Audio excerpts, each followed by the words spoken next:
अस्सलाम वालेकुम everyone, welcome to Ayesha medical education. आज इस वीडियो में हम लोग स्टडी करने जा रहे हैं clinical anatomy of the gall bladder and extra hepatic biliary apparatus. Previous videos में हम लोगों ने डिटेल स्टडी किया था anatomy of the extra hepatic biliary apparatus and gall bladder. So आज हम स्टडी करेंगे उसका क्लिनिकल एनाटॉमी, जिसमें सबसे पहले आता है हमारे पास बाइलरी ऑब्स्ट्रक्शन।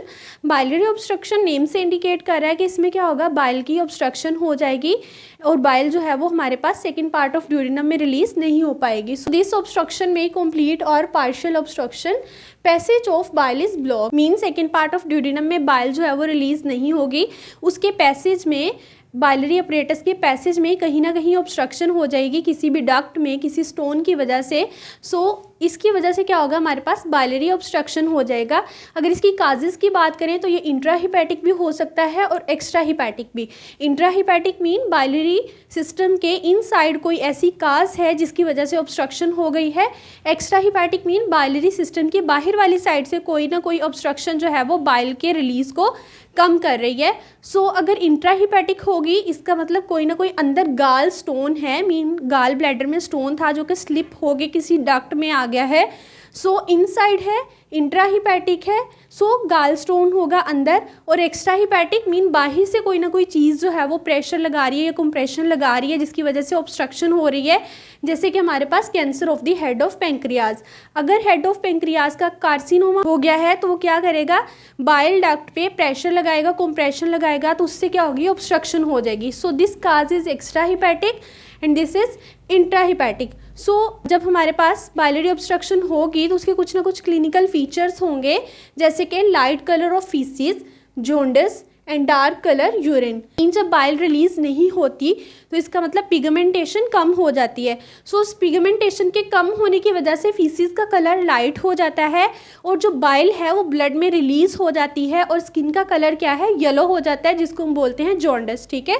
और यूरिन का कलर क्या हो जाता है, डार्क हो जाता है। सो क्या है, light colour faeces, jaundice and dark colour of urine and episodes of pain, ठीक है। ये सारे के सारे क्लिनिकल फीचर्स किसके हैं, बाइलरी ऑब्स्ट्रक्शन के। अगर कोई पेशेंट हमारे पास जॉन्डिस के साथ आता है और साथ उसके ये वाले सिम्टम्स हैं, मीन फीसिस का कलर लाइट हो गया है, यूरिन का कलर डार्क है और उसको जॉन्डिस भी है, तो हम उसको बोलेंगे ऑब्स्ट्रक्टिव जॉन्डिस। मीन इसका जॉन्डिस क्यों है, बाइल की ऑब्स्ट्रक्शन की वजह से। So this is the biliary obstruction. अगर कोई पेशेंट आता है जो हमें एपिसोड्स ऑफ पेन भी बताता है, साथ उसके ये सिम्टम्स भी हैं एंड लॉस ऑफ वेट भी है, मीन सडन वेट लॉस भी हुआ है उसका और साथ ये वाले सिम्टम्स भी हैं और एपिसोड्स ऑफ पेन भी हैं, इसका मतलब carcinoma of head of pancreas. Mean loss of weight तो हमें फ़ौरन बता देता है, मीन कहीं ना कहीं कार्सिनोमा हो सकता है इसकी बॉडी में।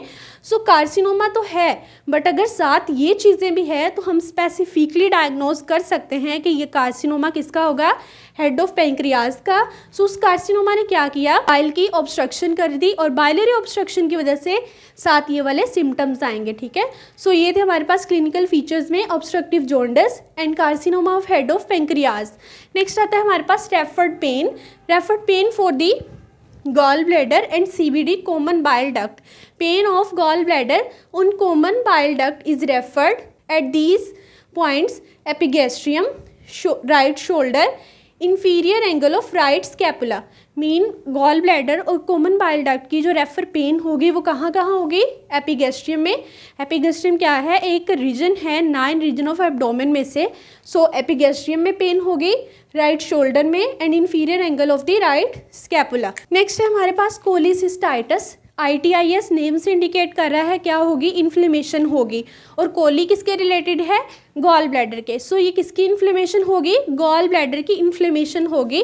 Cholecystitis is the inflammation of the gall bladder. So इस इन्फ्लेमेशन में क्या है, पेन भी होगी, ठीक है। सो पेन वैसे ही होगी जैसे कि रेफर पेन हमारे पास होती है गॉल ब्लैडर की एंड CBD की, ठीक है। सो सारे के सारे यही पॉइंट्स हम कवर करेंगे पेन में। Pain of the cholecystitis mean inflammation में क्या होगा, एपिगेस्ट्रियम में पेन होगी, बट इसमें स्पेसिफिकली हाइपोकॉन्ड्रियम से पेन रेडिएट होके एपिगेस्ट्रियम में आएगी, राइट शोल्डर में पेन होगी and at the inferior angle of right scapula. उसके अलावा हमारे पास बहुत ही एक इम्पॉर्टेंट साइन है जिसको हम बोलते हैं मर्फीज साइन। मीन कोलिसिस्टाइटिस में ये साइन पॉजिटिव होगा। अब इस साइन को हम देख लेते हैं ये है क्या। When finger When finger is placed at the tip of 9 costal cartilage, sharp pain on inspiration and catch in his breath. Mean patient की 9 कोस्टल कार्टिलेज की टिप पे हम फिंगर रखेंगे और जब हम बोलेंगे इंस्पायरेशन के लिए तो उसको क्या होगा, शार्प पेन फील होगी, मीन एकदम से पेन इंक्रीज करेगी और साथ ही साथ क्या होगा, catch in his breath, mean patient inspiration करेगा तो पेन शार्प हो जाएगी and catch in his breath when we will place finger at the tip of the 9 costal cartilage. So उसका ये साइन क्या है, पॉजिटिव है. This is the Murphy's sign. ठीक है, कोलिसिस्टाइटिस में मर्फीज साइन भी पॉजिटिव होता है. उसके अलावा पेन इन रीजन्स में होती है. नेक्स्ट हमारे पास कोलिलिथियसिस. कोलिलिथियसिस, लिथो वर्ड हमेशा किसके रिलेटेड होता है, स्टोन. ठीक है, सो लिथियसिस मीन स्टोन्स हैं एंड कोली गॉल ब्लैडर, किसमें स्टोन बन रहे हैं, in the gall bladder. Cholelithiasis is the stone formation in the gall bladder common in human beings due to the decreased fatty acid in the bile. Mean human beings में ही क्यों ये ज़्यादा stone बनते हैं, क्योंकि उनका जो फैटी एसिड है बाइल के अंदर उसका काउंट डिक्रीज होता है. And typically in the fat fertile female of 40, mean males में भी होते हैं फीमेल में भी होते हैं, but at the age of 40 and obese female में ज़्यादा होता है कोलिलिथियसिस. ठीक है, fat fertile female of 40 but also in male में भी हैं बट फीमेल में टिपिकली ज़्यादा है. उसके अलावा इसमें Murphy's sign is of great diagnostic value, mean cholelithiasis में मर्फीज साइन भी पॉजिटिव होता है and it is of great diagnostic value. Murphy's sign है, फीमेल में ज़्यादा है टिपिकली, और ये क्यों होता है, due to the decrease fatty acid count in the bile. Next इसमें एक और चीज़ है biliary colic. Biliary colic simply एक पेन है ड्यू टू द कोलिलिथियसिस.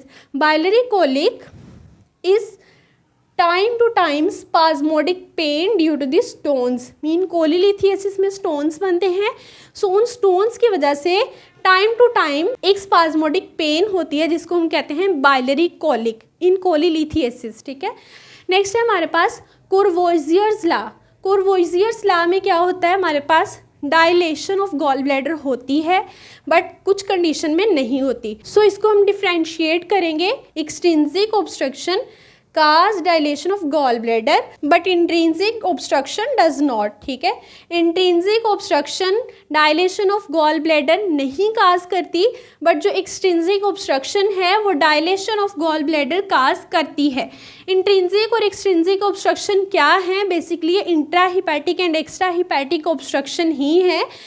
एक्सट्रिंसिक है, एक्स्ट्रा हिपैटिक मीन बाहर से कोई ना कोई चीज़ जो है वो ऑब्स्ट्रक्शन काज करी है, जैसे कि cancer of the head of pancreas. So ये क्या होगी, एक्सट्रिंसिक ऑब्स्ट्रक्शन, और ये dilation of gall bladder cause करेगी. Intrinsic obstruction mean intra hepatic obstruction. Intra hepatic obstruction mean inside कोई ना कोई गाल स्टोन है. सो ये क्या है, गाल स्टोन हमारे पास डायलेशन ऑफ गॉल ब्लैडर काज नहीं करती. ठीक है, सो ये था हमारे पास कोरवोइजियर्स लॉ. नेक्स्ट है हमारे पास ERCP. ERCP is the endoscopic retrograde cholangiography. ठीक है, इसके थ्रू, इस प्रोसीजर के थ्रू हम बाइल डक्ट की असेसमेंट करते हैं. नेक्स्ट क्लिनिकल क्या है हमारे पास, cholecystectomy. Cholecystectomy is the removal of gall bladder. Mean cholecystectomy क्या है, एक ऑपरेशन के थ्रू हम गॉल ब्लैडर का रिमूवल कर देते हैं.